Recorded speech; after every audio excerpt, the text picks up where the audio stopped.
10장 말씀입니다. 눈을 열어주소서라는 제목으로 말씀드리겠습니다.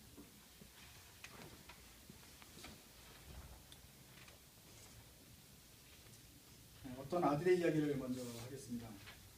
엄마가 아들을 깨우러 갔습니다. 이른 아침이었습니다. Early one morning, her mother went in to wake up her son. Wake up, son. It's time to go to school. 애가 대답합니다. But why, mom? I don't want to go to school.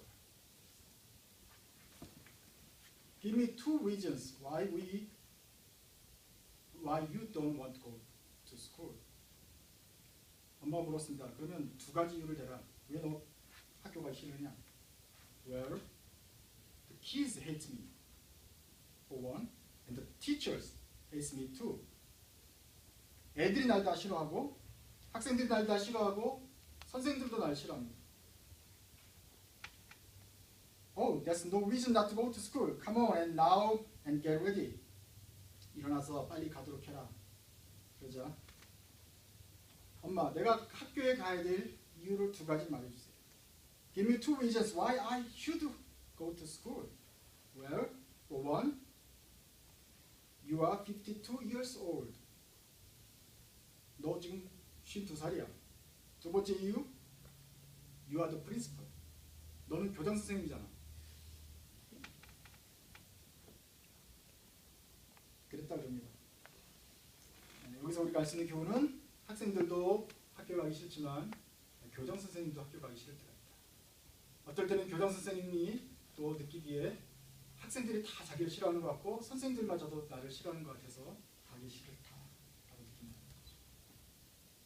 이것이 이제 교장 선생님에게 해당되는 것입니까? 직장인에게도 해당되죠. 직장에 가기 싫을 때가 있습니다. 상사도 싫어하고 부하들도 나를 싫어할 때가 있습니다. 고객도 싫어하고 이 일조차도 나를 싫어하는 것 같습니다. 모든 사람들이 다 이런 느낌을 가질 때가 있습니다. 마치 사방을 적들로 둘러싸여 있다고 생각될 때가 있습니다. 가야 되는 것은 압니다. 내가 지금 52살이고 내가 프린시펄이기 때문에 가야 되는 알긴 알지만 가기 싫다라는 생각이 될 때가 있습니다. 우리가 읽었던 하나님의 말씀 중에 선지자 엘리사도 이런 상황이었습니다. 적들에게 완전히 둘러싸여 있었습니다. 이때 엘리사가 기도합니다. 그런데 이 엘리사가 이번에 기도는 눈에 관한 기도, 눈을 열고 닫는 기도를 드렸습니다. 한번 들어보시기 바랍니다. 엘리사가 있던 시절에 이스라엘이 있는데 북쪽에 있는 시리아가 계속 이스라엘을 침공하는 이야기가 열왕기 하에 연이어서 나옵니다. 그때마다 시리아가 침공할 때마다 엘리사가 하나님의 지혜로 어떤 경로로 시리아가 침공할지를 알게 되었고 이스라엘 왕에게 가르쳐줍니다. 이쪽으로 오니까 저쪽에다 매복시키고 이쪽 군대를 막으면 될 것이다. 아니다 그러니까 딱 매복시키는 그 자리로 시리아가 오는 것입니다. 그래서 번번이 시리아군이 격퇴를 당합니다. 시리아 왕이 고민 끝에 물어봅니다. 도대체 왜 이런 일이 생기냐? 우리 집에 스파이가 있느냐? 아닙니다. 그쪽엔 엘리사가 있습니다. 엘리사가 하나님의 능력으로 다 어디로 올지를 알게 되고 왕이 침실에서 계획을 짜는 것마저도 다 알기 때문에 이건 어떻게 할 수가 없습니다. 그러자 시리아 왕이 결정하기를 엘리사부터 잡자. 엘리사를 먼저 죽여야 우리가 이길 거 아니냐. 알아보니까 도단이라는 성에 엘리사가 같이 있었어요. 그럼 도단성을 포위하고 잡으면 되겠네요. 밤중에 은밀히 움직였습니다. 그리고 성을 겹겹이 포위했습니다. 그 작은 성을 포위하면서 이제 엘리사만 잡으면 되는 상황입니다. 평상시는 시리아 백성들이 군대들이 오는 것을 잘 알던 엘리야가 이날은 특별한 경보를 내리지 않았습니다. 엘리사의 종 중에 하나가 나가가지고 보니까 포위를 당한 거예요. 그날 아침에 그 사환이 보고 나서 깜짝 놀랐습니다. 그래서 엘리사에게 쫓아갑니다. 큰일 났습니다. 죽었습니다. 시리아 군대 우리를 에워쌌습니다. 이제는 끝났습니다. 그때 엘리사가 기도를 합니다. 그런데 그 기도가 우리의 생각과는 좀 틀린 것입니다. 저 군대가 무너지게 하시고 저 군대가 도망가게 하시고 하는 기도가 아닙니다. 아니면 우리가 큰 능력을 갖게 해달라는 기도가 한 것이 아닙니다. 엘리사가 첫 번째 기도는 저 종의 눈을 열어 주옵소서.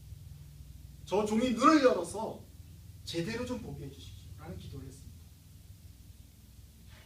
그리고 그 기도대로 사왕이 영적인 눈을 떠서 보니까 저 군대가 외워싸이는 것은 사실이지만 변함이 없지만 이 언덕배기 하나에 그냥 불병거와 불말이 가득 차 있고 선지자 엘리사를 에워싸면서 두루 보살피고 있었어요.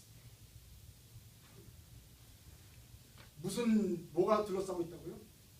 우리 편의 언덕 하나에 다 불병거와 불말이라고요. 여기서는 이제 숫자는 중요한 게 아닙니다. 저쪽엔 그냥 말이 이끄는 마차와 장갑차입니다. 이쪽에는 불입니다. 불로 된 말과 불로 된 병거가 있습니다. 저쪽엔 탱크가 있으면 여기는 불로 된 탱크가 있습니다. 한마디로 슈퍼 내추럴한 초자연적인 슈퍼 파워가 있는 거예요. 그것이 쫙 진열되면서 엘리사를 감싸고 있다는 것을 이제서야 보게 된 것입니다. 그럼 저기서는 포탄을 날라가도 여기서는 한번 에너지파만 쏘기만 하면 저는 전멸이 되는 그런 상황이기 때문에 이런 불말과 불병거가 있다라는 것이 아주 놀랍게 그가 알게 된 것이죠. 아, 엘리사가 놀라지 않는 이유가 거기 있었구나 하고서 이 종이 드디어 겨우 알게 되었습니다. 두 번째 엘리사의 기도도 역시 눈에 관한 기도입니다.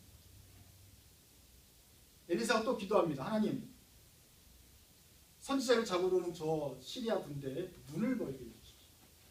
그러자 하나님의 말씀 기도 응답되어서 이 시리아 군대가 다 장님이 되어버렸습니다. 불말을 봐가지고 눈이 멀었는지 모르겠지만 어쨌거나 눈이 안 보이게 되었습니다. 그때 엘리사가 갑니다. 야, 엘리사는 없으니까 너 어차피 눈이 안 보이니까 나를 따라가. 그래서 눈이 안 보이는 군대들은 다 엘리사의 말을 듣고 따라갔습니다. 따라가서 어느 마을에 이르렀습니다. 다른 마을입니다. 세 번째 기도가 나옵니다. 엘리사가 기도합니다. 하나님, 이 시리아 군대의 눈을 다시 뜨게 해주십시오. 시리아 군대가 눈을 뜹니다. 어디죠? 엘리사가 이끌고 간 곳은 사마리아 도성이었습니다. 사마리아가 바로 이스라엘의 수도 아닙니까? 지금 도단의 성에 가가지고 잡으려고 군대가 출동했는데 어떻게 눈이 안 보여서 따라오다 보니까 눈을 떠보니까 사마리아의 이스라엘 온 군대가 창을 겨누고서 그들을 다 포위하고 있는 모습을 이제 발견하게 된 것입니다. 이스라엘 왕이 저것들 다 죽일까요? 아닙니다. 당신이 뭐 눈을 뜨게 한 것도 아니고 멀게 한 것도 아닙니다. 다 먹여 돌려보냅시다. 그리고 이 사람들이 다 무사하게 고향으로 돌아갔습니다. 어떻게 되었을까요? 이 일이 알려진 다음에는 시리아 군대의 사기가 완전히 땅에 떨어졌습니다. 저 나라는 이길 수가 없다. 그리고서 한동안 마지막 절 보면 23절 보면 시리아의 무리들이 다시는 이스라엘 땅을 침략하지 못하겠다. 다시는 이라는 말은 좀 과장된 거고요. 한동안 감히 넘보지 못하게 됐다. 이런 내용입니다. 그래서 오늘 시리아 군대가 침공했는데 엘리사는 세 가지 기도를 통해서 이들을 무찔렀다. 그것도 눈에 관한 기도입니다. 눈을 열게 해주소서, 눈을 닫게 해주소서, 다시 눈을 뜨게 해주소서 라는 기도를 통해서 시리아의 군대를 물리치고 간단하게 이스라엘을 구원했습니다. 오늘 엘리사의 기도를 보면은 예수님이 연상이 됩니다. 왜냐하면 예수님이 바로 소경의 눈을 뜨게 한 사람이기 때문에 그렇습니다. 소경이 많았나 봐요. 그래서 많은 사람들의 눈을 뜨게 한 것이 신약성경에 나옵니다. 갈릴리에서 두 소경을 고쳤다는 말이 마태복음 9장에 나옵니다. 소경 2명을 고쳤습니다. 또 귀신 들려서 눈이 멀고 말 못하는 사람을 고치셨습니다. 입도 열고 눈도 뜨게 하셨습니다. 벳세다라는 곳에 가서 소경을 고치셨습니다. 또 요한복음에 보면 나면서부터 날 때부터 소경된 사람을 고치셨습니다. 여리고에 와서는 소경 바디메오를 고치셨습니다.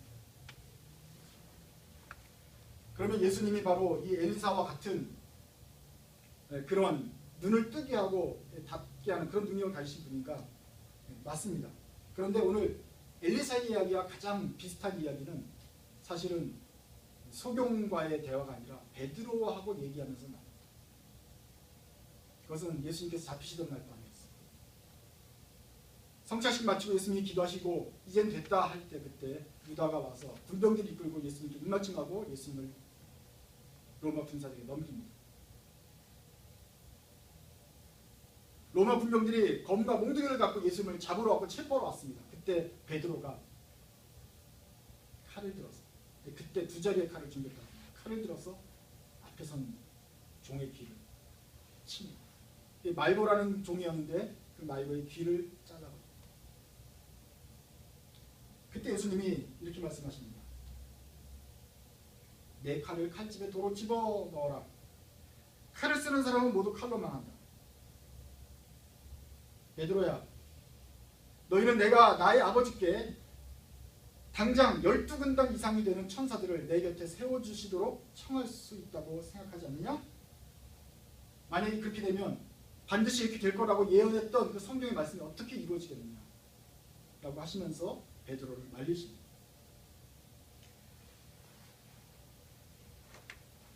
아버지께 구하여 지금 당장이라도 12군단이 넘는 12사단이 되는 넘는 그 천사들이 보내어서 나를 이들의 손에서 구원하게 할 수 없다고 생각하느냐? 이 베드로야?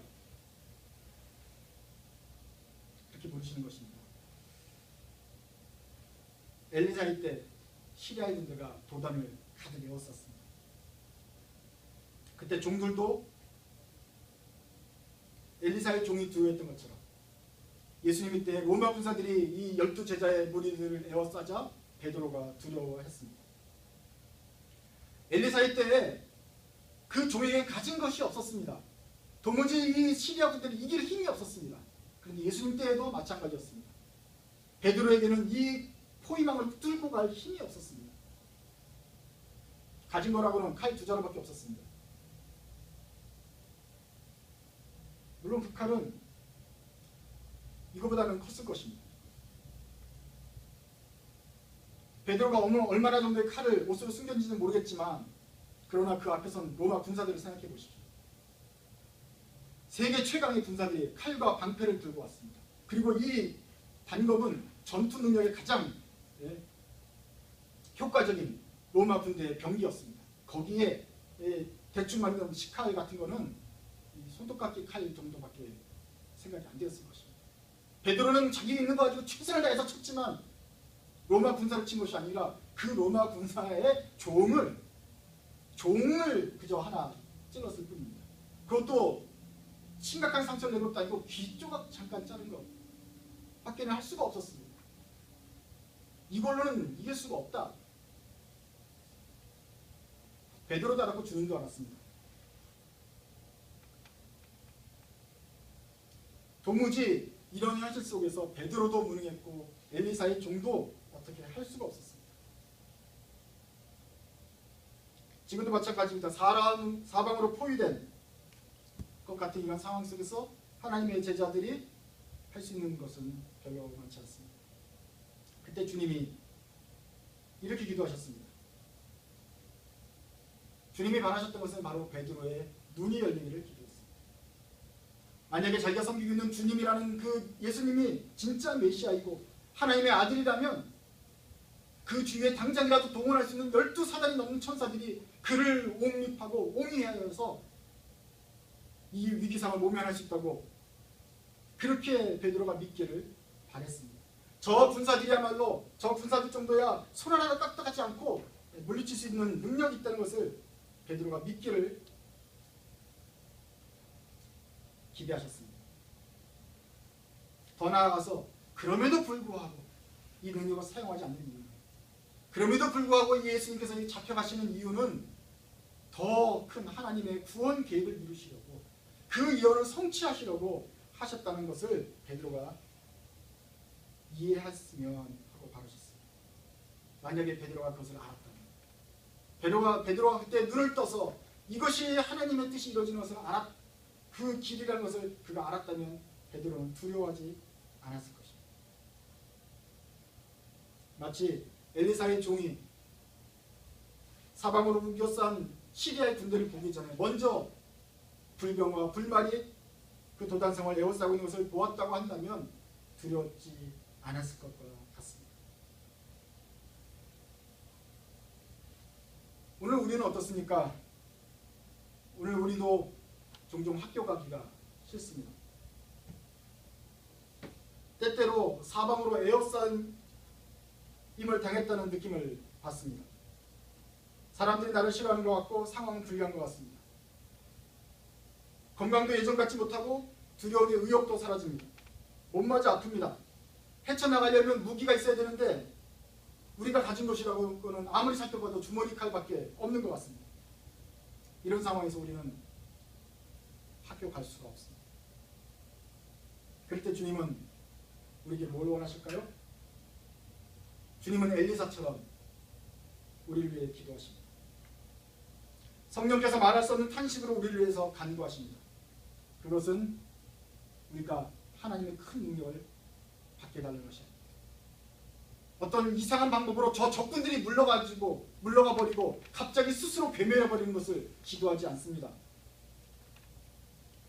성령께서 우리를 위해서 기도하시고 지금도 주님께서 엘리사처럼 우리를 위해서 기도하는 것은 우리의 영적인 눈을 뜨게 해달라는 것입니다. 눈을 떠서 볼 수 있게 해주십시오라는 것입니다. 예수님도 베드로에게 기도했던 것이고 엘리사도 그의 두려워 떠는 그 종에게 위해서 기도했던 것은 바로 눈을 열어 보게 해 주십시오라는 것이었습니다. 그래서 오늘 우리에게도 필요한 기도가 있는 우리의 눈을 떠서 보게 해 주십시오.